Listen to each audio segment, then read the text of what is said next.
कि तुम्हारा रंग जहरीली हवाओं ने बनाया है, मुझे तो गांव के पेड़ों की छाँव ने बनाया है। विरासत की सियासत से नहीं हासिल किया कुछ भी, विरासत की सियासत से नहीं हासिल किया कुछ भी।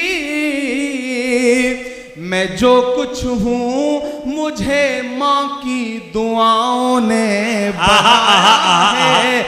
मैं जो कुछ हूँ मुझे माँ की क्या कहने दुआओं ने बनाया है। मैं जो कुछ हूँ मुझे माँ की दुआओं ने बनाया है।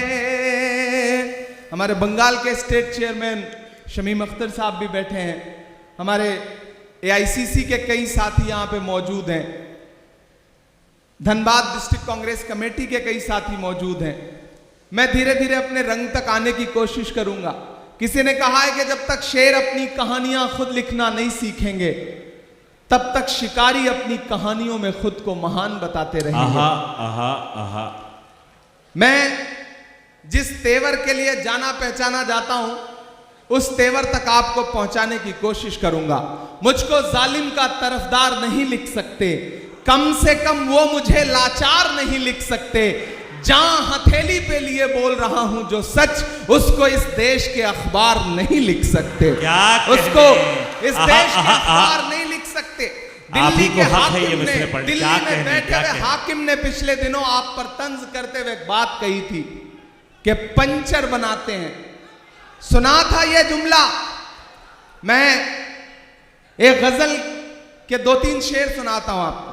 हमारे साथी अल्ताफ भाई, शरफ साहब, चांदनी शबनम साहिबा, शाइस्ता सना साहिबा, हमारा शाहिद करीम और हमारे शानदार नाजिम मारूफ साहब।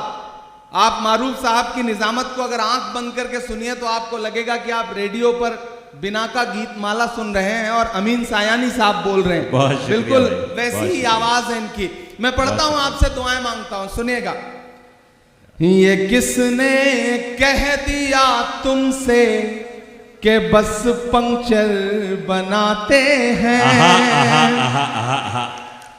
ये इधर जो लोग हैं ये थोड़ी बहुत दाद देते हैं, जो पीछे बैठे हैं वो कसम खा के आए हैं। उन्हें लग रहा है कि उनकी दाद दिखाई नहीं पड़ेगी, सुनाई नहीं पड़ेगी। मैं आपको यकीन दिलाता हूं, आप दुआएं दे करके बताएं, मैं इंशाल्लाह आपकी धड़कनें सुन के बताऊंगा। यहां से वहां तक थोड़ी देर बिल्कुल मेरे रंग में रंग जाइए। ये किसने कह दिया तुमसे कि बस पंचर बनाते हैं। पहुंचाइएगा दिल्ली तक अगला मिसरा। ये किसने कह दिया तुमसे कि बस पंचर बनाते हैं।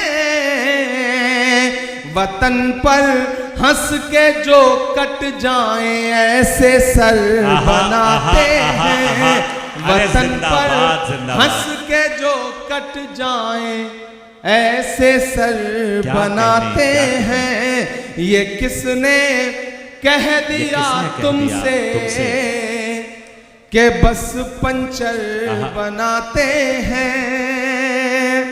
हमारा शायर साथी तबरेज हाशमी भी बैठा है। मैं शेर पढ़ता हूं, उसने आपको बड़े मोहब्बत के शेर सुनाए होंगे। मैं ये शेर सुनाता हूं कि गजल में हम भी कर सकते हैं हुस्नो इश्क की बातें। गजल में हम भी कर सकते हैं हुस्नो इश्क की बातें। गजल में हम भी कर सकते हैं हुस्नो इश्क की बातें, मगर हालात हमको मोम से पत्थर बनाते हैं।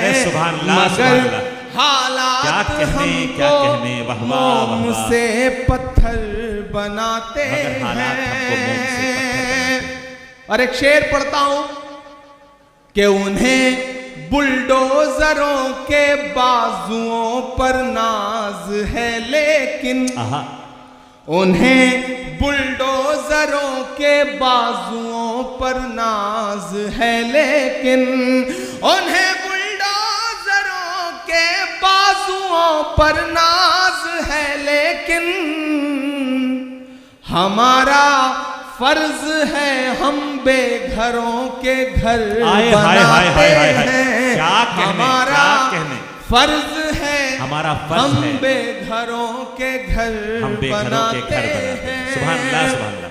और मैं धनबाद में खड़ा हूं और ये शेर पढ़ रहा हूं कि अजब है कैनवस उनका, अजब उनकी कलाकारी। अजब है कैनवस, अजब है कैनवस उनका, अजब उनकी कलाकारी। अजब है कैनवस उनका, अजब उनकी कलाकारी।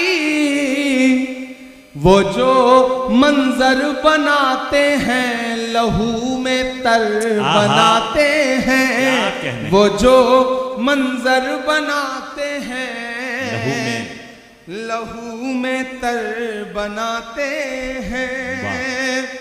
बहुत शुक्रिया, आपने जो दाद दी है इसमें मेरे बाल बच्चे पल जाएंगे जो भी पैदा नहीं हुए हैं।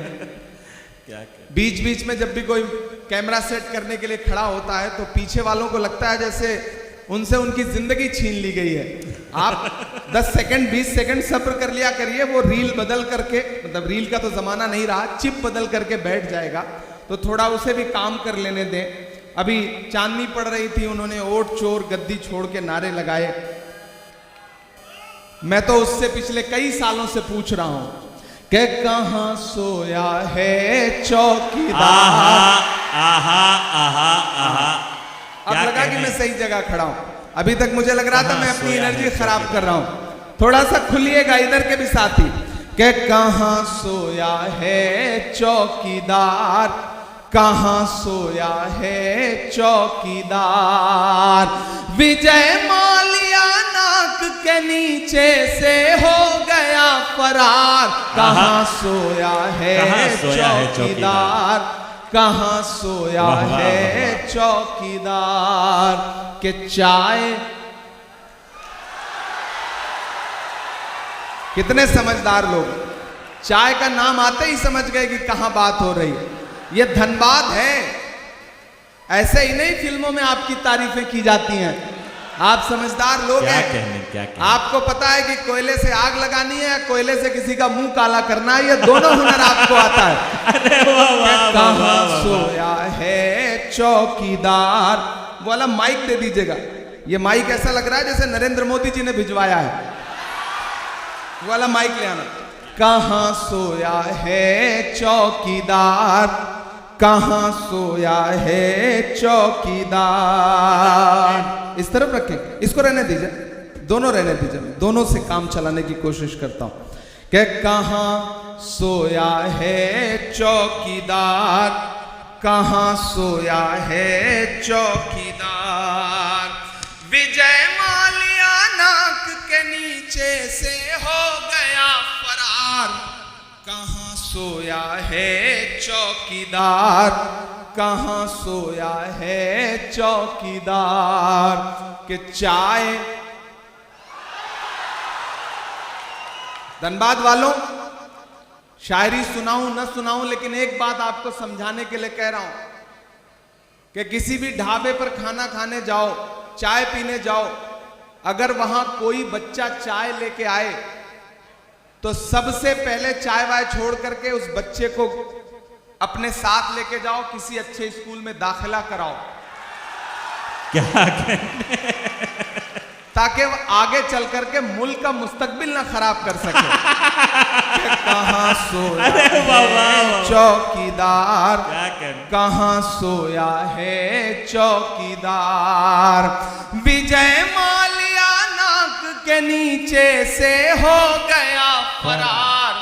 कहां सोया है चौकीदार, कहां सोया है चौकीदार। के चाय बेचने वाला पूरा भारत बेच रहा है। क्या कहने, बेच रहा है कि नहीं बेच रहा है? कि चाय बेचने वाला पूरा भारत बेच रहा है। इसी काम में हासिल उसे महारत बेच रहा है। वाह, कि रेल बिक गई, तेल बिक गया, बिका हवाई अड्डा। अब तक जिन्होंने हाथ नहीं खोला ना, उनको भी कसम देता हूं मैं, अगली लाइन पे एक नाम आएगा, अगर उस नाम को समझ पाइएगा तो आपकी तालियों का शोर दिल्ली तक जाना चाहिए। कि रेल बिक गई, तेल बिक गया, बिका हवाई अड्डा। सब कुछ बिकता देख के खुश हैं अपने जेपी नड्डा। कि जनता महंगाई की मारी, जनता महंगाई की मारी करती हाहाकार।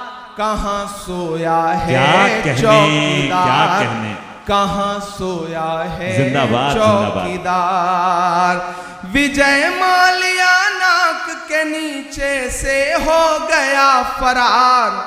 कहां सोया है चौकीदार, कहां सोया है चौकीदार।